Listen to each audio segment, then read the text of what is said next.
और ये white ball का इशारा होता है। और आइए चलते हैं मनोज दत्त के पास, उनके साथ हैं पार्थिव पटेल। 2002 का वो टेस्ट मैच नॉटिंघम का, जब पार्थिव पटेल मैदान से बाहर आ रहे थे और नासिर हुसैन का जो हाथ था उनके कंधे पर था और उन्हें कह रहे थे वेरी वेल प्लेड पार्थिव, और वो क्षण हमने भी टीवी पे देखे। पार्थिव, क्या शुरुआत थी आपकी, हमें भी गर्व महसूस हुआ उस पारी को देख करके।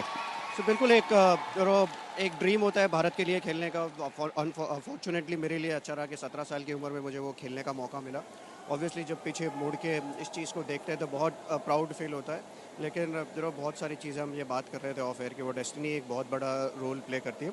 आई फील ग्रेटफुल कि मुझे भारत को रिप्रेजेंट करने का मौका मिला है। और 2016 में आप रणजी ट्रॉफी चैंपियन टीम के कप्तान भी बने थे। आई थिंक वो भी ऐसे गुजरात की टीम जिस तरीके से हमारा क्रिकेट था, जहाँ से एक रिस्पॉन्सिबिलिटी थी कि हम किस तरीके से गुजरात के क्रिकेट को आगे ले जा सकते हैं, तो कप्तानी काफ़ी सालों करी। रणजी ट्रॉफी जीतना आसान काम नहीं है, बहुत लंबा टूर्नामेंट होता है। हालांकि बहुत सारी टीमें काफ़ी बार जीती है, लेकिन गुजरात जैसी टीम के लिए वो जीतना एक मेरे क्रिकेटिंग करियर का बहुत ही बड़ा, एक कह सकते हैं कि एक अचीवमेंट के रूप में मैं ले सकता हूँ कि एज ए कैप्टन हम रणजी ट्रॉफी जीते थे गुजरात। सीएसके की तरफ से पारी की शुरुआत और आईपीएल का वो धुआंधार सीजन। गेम चेंज हो गया है उस टाइम पे, जैसे जब से आईपीएल आया है तब से बहुत सारी चीज़ें चेंज हुई है। बहुत सारे चीज़ आप अगर देखेंगे कि अटैकिंग क्रिकेट खेलना पड़ता है। पहले अगर 6 ओवर में पहले 50 रन बनते थे तो ठीक रखता था। अब जिस तरीके से अभिषेक शर्मा खेलते हैं, जिस तरीके से वैभव खेल रहा है, तो ऐसा लगता है कि पहले 6 ओवर में आपको बहुत सारे रन बनाने पड़ेंगे।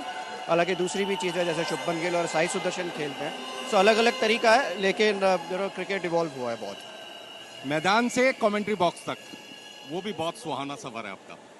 उसमें काफ़ी मेहनत लगी है, इसमें ज़्यादा मेहनत लगती है, क्योंकि आप जैसे ही जब बात करते हैं तो लोगों को लगता है कि माइक हाथ में आएगा और वर्ड्स निकलते रहेंगे। वैसा होता नहीं है। आपको काफ़ी सारी चीज़ें ध्यान पे प्रिपेयर करके जाना पड़ता है। आई एम श्योर आप लोग को वो पता है, आप मेरे से भी बहुत सारे टाइम से ये चीज़ करते आ रहे हैं, लेकिन एक कि आप इंजॉय करते हैं काम, सो आपको क्रिकेट के साथ जुड़ने का मौका मिलता है, और इससे बेहतर चीज़ क्या हो सकती है। टेनिस बॉल क्रिकेट खेल रहे हैं, ये भी आपका प्यार झलकाता है कि गेम से आप कितना प्यार करते हैं।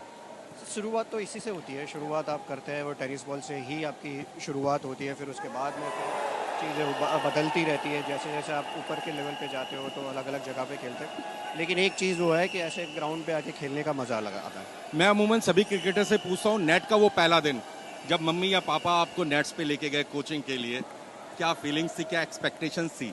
उस टाइम तो एक्चुअली एक्सपेक्टेशन नहीं होते। उस टाइम पे तो आप ऐसे ग्राउंड पे जाते हैं ना, कि क्योंकि ग्राउंड पे जाने का मज़ा आता है, आप एंजॉय करते हैं कि किस तरीके से आप क्रिकेट खेलेंगे, किस तरीके से आप बॉल आएगा बैटिंग करेंगे, वो मज़ा करेंगे। बस फोकस वही रहता है, फिर उसके बाद में फिर जहाँ डेस्टिनी आपको लेके जाए। चलिए अब टेनिस बॉल की बात करते हैं। टेनिस बॉल से गेंदबाजी करना एक बहुत बड़ा चैलेंज। सबसे बड़ा चैलेंज मैं आई थिंक इनके साथ वही बात कर रहा था कि जिस तरीके से ऐसे बहुत सॉफ्ट बॉल से यॉर्कर्स डाल रहे हैं या स्लो रन्स डालते हैं, वो बहुत मुश्किल काम है। तो आई थिंक बॉलर्स का स्किल इसमें बहुत टेस्ट होता है, और ग्राउंड भी बहुत छोटा है तो उसमें और ज़्यादा चैलेंज होता है, लेकिन यॉर्कर डालना बहुत मुश्किल है। चलिए, आपका इस टीम में खेलना कहीं ना कहीं खिलाड़ियों का मनोबल बढ़ाएगा, उन्हें मोटिवेट करेगा। Thank you very much for talking to us.